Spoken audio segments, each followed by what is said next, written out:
I went and compared the network test to the current version of the released game and found all the information about the buffs and nerfs and everything you need to know about how the characters changed. So I'm going to take that information and base it off of my own playing in the game recently and give a nice little tier list for you guys so you can have an idea of what you might want to play in the game. So starting off, we have Jim. Now, Jim is got a couple of buffs, or got a buff, but also got a nerf. However, regardless of this, I honestly think Jim is a must-pick character. It's extremely good. It has very solid damage. It has high healing capability, good AoE damage with its explosive ability, the ability to peel a teammate or push off something like a Barbatos with its bash, and has an amazing ultimate. Now, what was the exact change? It got a nerf on its detonator bomb from having 900 damage total to 570. So that's a pretty substantial buff. That it got knocked down more than by a third. So that might, have you be like, well, hey, Dunmere, why are you putting it so high then? Well, it also got a huge buff to its healing grenade and to its detonator bomb in the way that they're thrown. They travel way further and way faster. So whereas before you couldn't actually effectively heal teammates with your healing grenade, now you can heal anyone on your team. So you're a proper support now, while still having the tankiness and just the AoE destruction of the detonator bomb. I get more value out of the detonator bomb now just because of the fact that I can use it aggressively. I can, throw it around a corner and it travels farther, and I can pop it and deal healthy amount of damage on enemies, push them into it with the bash. There's lots and lots of things you can do now because you can actually throw it behind people. So that's part of why it's getting must pick. It's honestly basically does everything in the game. I have been theorizing like what I think a meta composition would be, and I think Jim 100% is in it, and it would honestly be in it as like as an off tank / healing hybrid. So extremely powerful. All right, moving on from this, we have Metis. Metis is going to get put into the great category. I really think Metis is very good. Metis's changes that I got were a slight nerf and a slight buff, or a slight nerf and a hefty buff. So it got a reduction in its damage from 99 to 90 damage, which is about a 10% reduction, and that's rough, but not really that bad, to be honest. The main focus of the character isn't doing damage, and I don't really think that's going to change a lot of breakpoints anyway. You'd be killing in the same number of shots more or less anyway. But what they did is they changed its healing from being about 60 per second to being about 100 per second. So that is a huge healer buff, and I know people don't really think healers are necessary or that amazing in this game, but I'm telling you for a fact they most definitely are. Having the ability to sustain your tank like a Sazabi is amazing. Without it, your Sazabi is stuck having to AFK for large portions of the game, and you're not getting anywhere near the value you need. So Metis is getting a high grade. Honestly, getting pushed up into amazing, but high grade. So moving on to Unicorn Gundam. Unicorn Gundam is going to be also very likely a must pick, probably even more must pick than Jim. It has the most mass sustain in the game. It applies 300 armor to all teammates nearby and can do that twice in a fight because it's on a 13-second cooldown. That is insane. This basically does things like makes it so, for example, you play Unicorn and you're playing into a Jim sniper, they can't one-shot things anymore.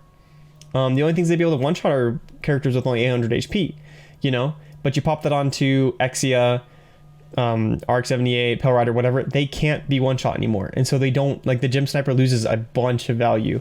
But just this sort of like 600 armor over a total fight, that's huge. We're looking at 3600 HP. That is more healing than any character can do combined. Metis would take 36 seconds to do that healing. Granted, it's still really good because it's doing that healing to a single target, which is really useful, and that's why I can sustain a Sazabi. But if I was making a meta comp, like I said, I honestly would very likely for like a brawl version, consider putting Metis and Jim and Unicorn all together in a composition. They're very strong. They're just really strong guys. I don't know what else to tell you. So jumping off of the support characters, the damage capable support characters, if you will, and we're going to jump over to the damage characters. Jim Sniper is going to get a amazing, kind of. I do want to preface some of this, and that's why it's important to listen to the whole video and not just jump to the end. Jim Sniper does change a lot based on how good you are at the character.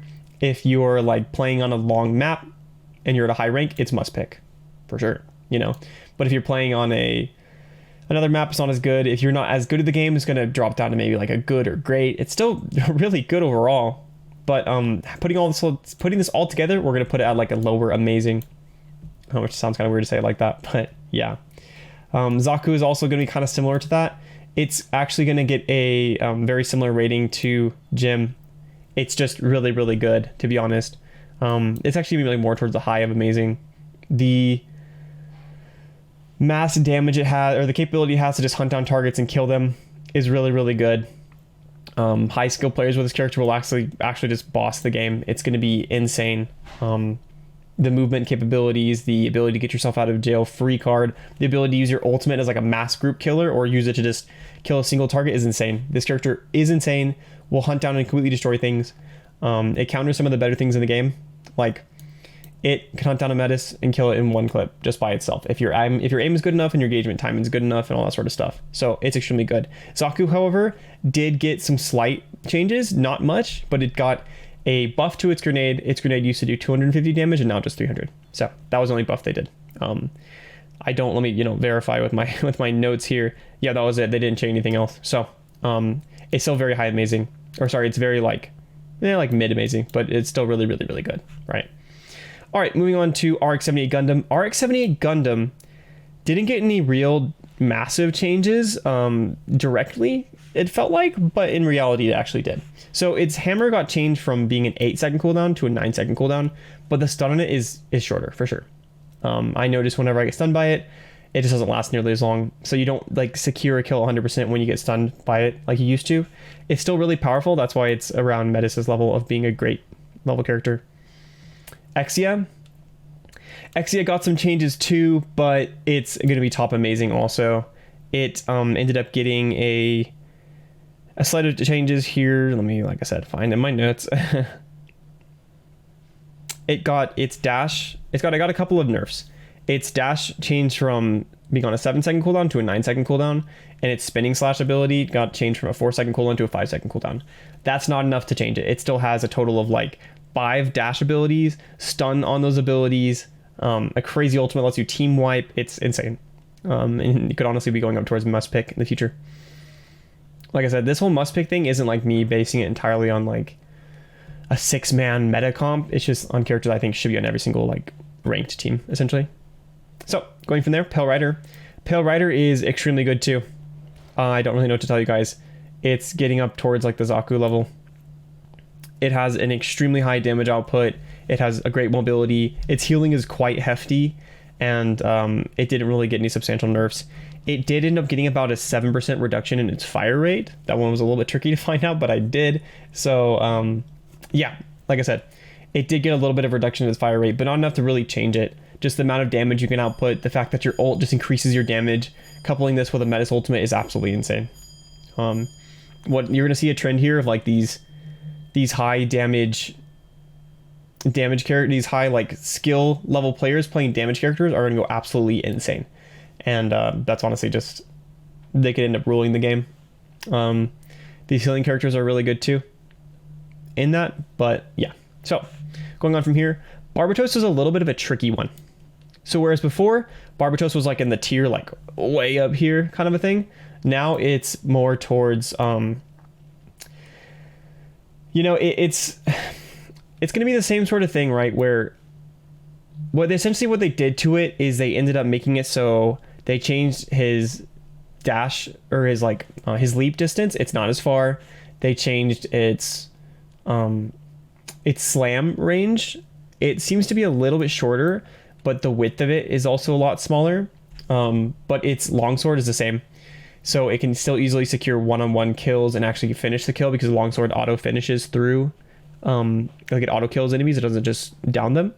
So top tier, we're still looking at like, a must pick type character, just because of the fact that it can bully the ever loving crud out of Sazabi, or even melee Zaku, very likely, just because of the fact that it's a, it won't be as good against melee Zaku, to be honest, but against something like a Sazabi, it's going to be still very powerful, which is why I'm going to put it down towards like mid amazing. It's still really, really, really good, just because of the fact that it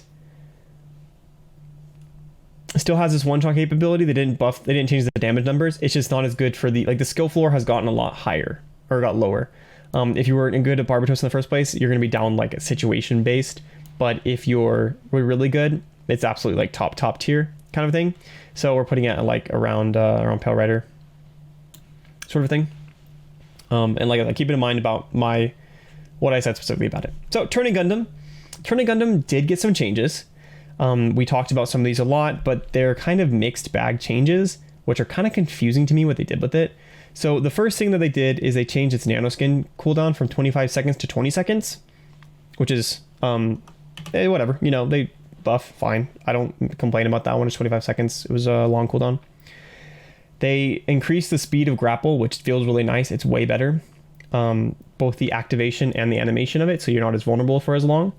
They increased the projectile speed of its gun, I believe. That doesn't change too much, but it does feel nicer, and the sound they changed it to sounds really nice too. That's a side note.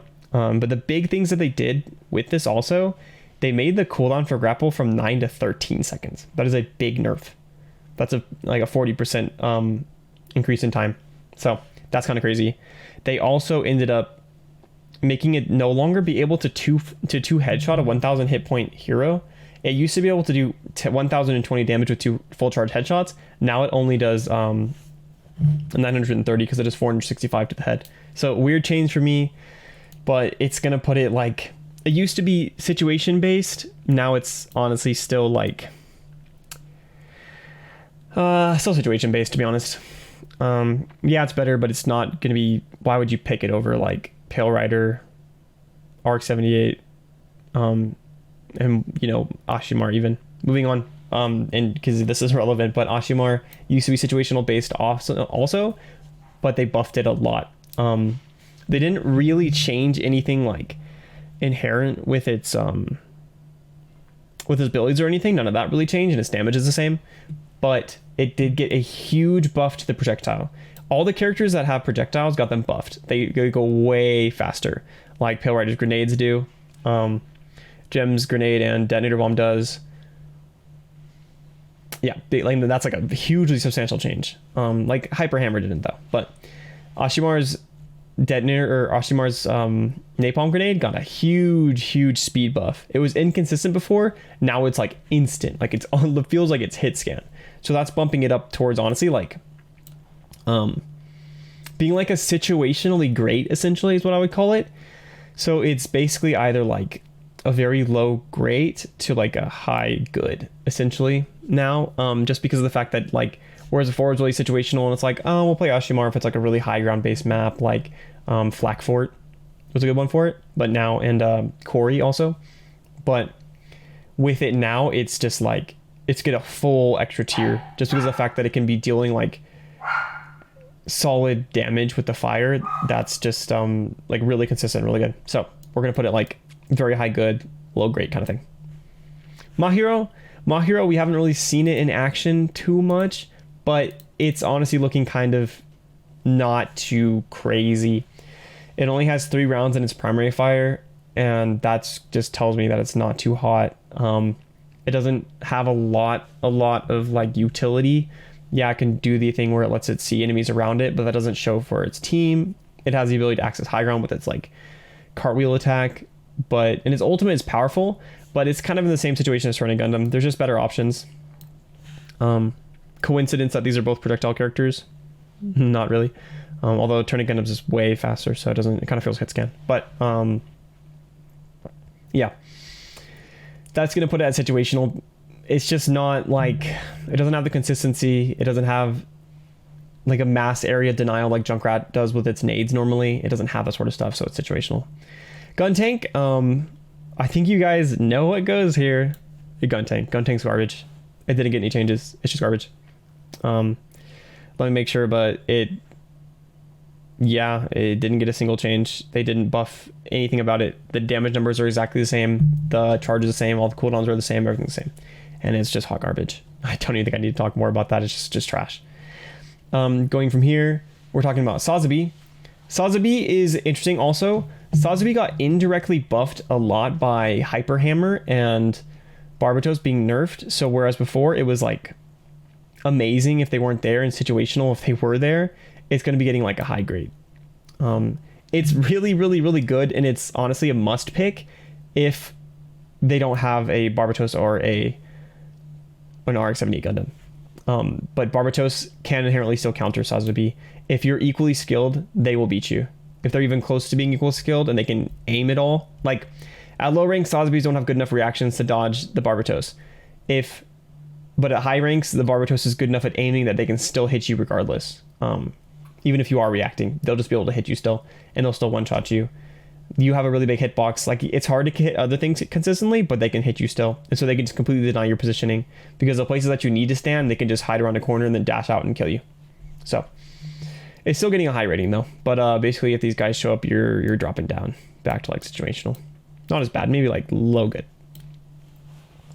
Marasai did get a increase on its ammo count by 1, which is cool.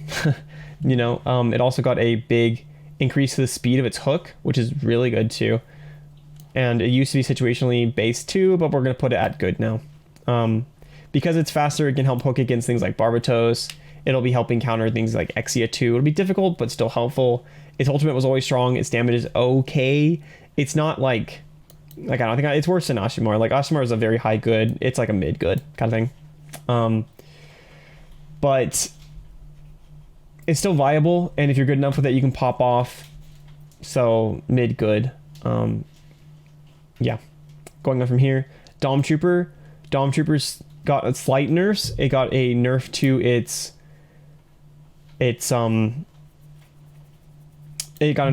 its regular damage by 30, and then it also, yeah, that was the only change. It only got a nerf to its damage by 30. So it was really good before, but with Barbatos getting nerfed, it's also getting nerfed. Whereas this thing can counter a Sazabi, it doesn't really need the Dom Trooper pocket to get that. It's going more down towards like, I don't know, something like about low grade, high good kind of a thing. Like, it's still good, don't get me wrong. It's just, it got indirectly nerfed by Barbatos being nerfed.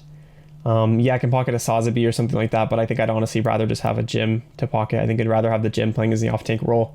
More consistent damage, more area control,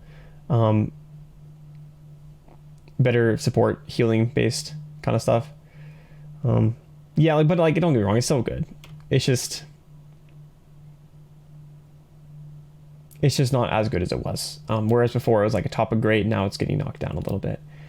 It still does have some disproportional advantage with things like Zaku. So if you're playing with a Zaku, it gets even up more towards like amazing kind of thing. But yeah. So the final one that we're going to talk about is Melee Zaku. Melee Zaku is going to be somewhere near good. Basically, I don't think it's going to be nearly as consistent as Sazabi is, and able to just do what Sazabi does, clear space like Sazabi does, move forward like Sazabi does. But its bash ability will beat Barbatos, or at least neutralize. So you don't have to, like, it's nice that you have this counter swap. Like, I don't want the game to be counter swap based, but it's nice to at least have it. But this guy just, you know, bullying you and taking your lunch money and stuff, well, it's time to swap to Melee Zaku. Melee Zaku will be good at cleaving. I think it has a very, very high skill cap, to be completely honest. I think if you're not a super high level player, it's going to be low good situation based kind of thing, because it doesn't even have a shield to self heal with itself. It only has like a damage resistance, if that's the case. But if you're really good at it, I think it could be consistently getting up towards like low amazing sort of thing, just because of the ability to just like counter swap and swap into it. So where'd I put this? High good? Yeah, high good. If you're looking for some more Gundam Evolution videos, then make sure to check out my mobile suit guides.